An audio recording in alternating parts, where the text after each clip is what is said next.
My name is J.D. Reinhardt. I am 45 years of age, and I am the Vice President and General Manager of Reinhardt Orchards Incorporated, and we're located in Smithsburg, Maryland, which is Western Maryland. We grow apples and peaches.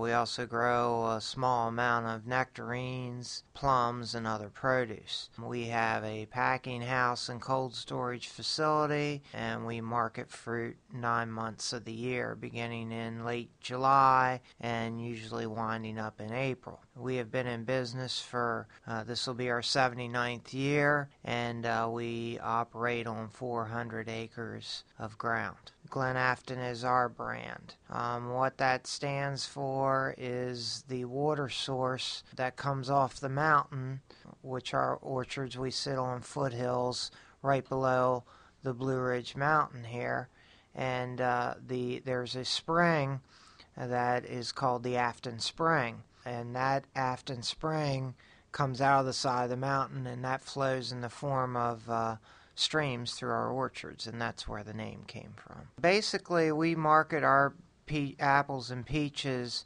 several ways. Mostly, we market our products through our packing house. We pack peaches in 25-pound boxes, and they're stickered, and we send them to supermarkets. We also direct market our peaches. We have a roadside market, and we sell fresh peaches along the roadside, along with vegetables and other produce. A third facet of our peach production is the processing market. We also grow peaches for baby food. Our apples are marketed in the same aspect. We pack apples. We pack in bags, the poly bags you see in the supermarket, the 3-5-pound bags.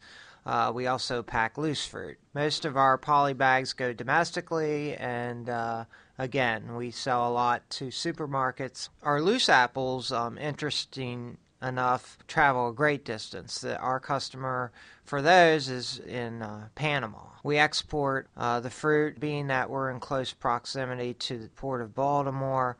A truck, a container, they can take off the ship, put it on a tractor trailer, have it here within 2 hours. We can load it in 2 hours, and it can be back to the port and on the ship on the same day. So our proximity to the port of Baltimore is a great advantage for us.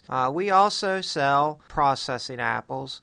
We sell to Nous Foods, our peelers, what they call them, which they make apple slices or applesauce or what have you.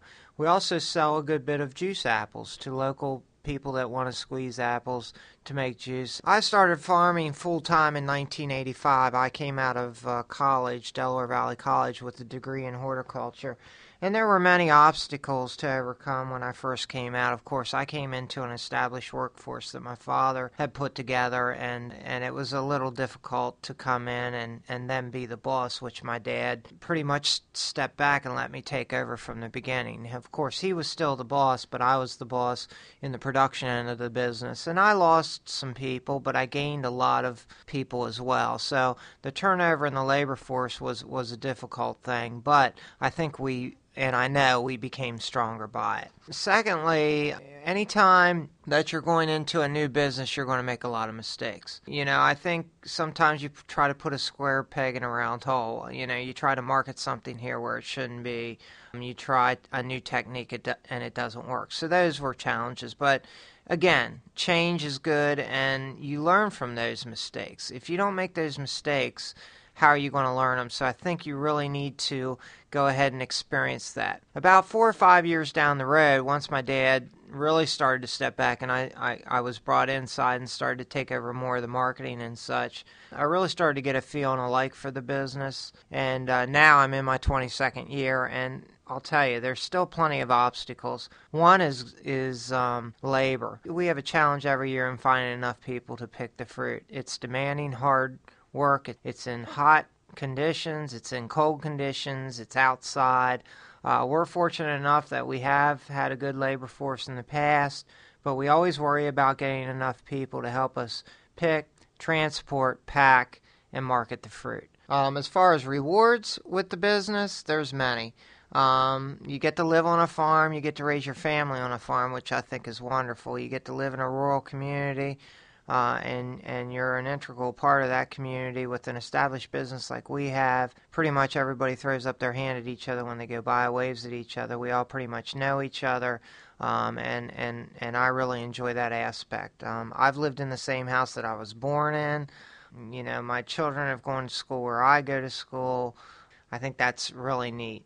I get to work with my father and my family, which I enjoy very much. There's times where we don't agree on everything, but the benefits there outweigh the disadvantages for sure.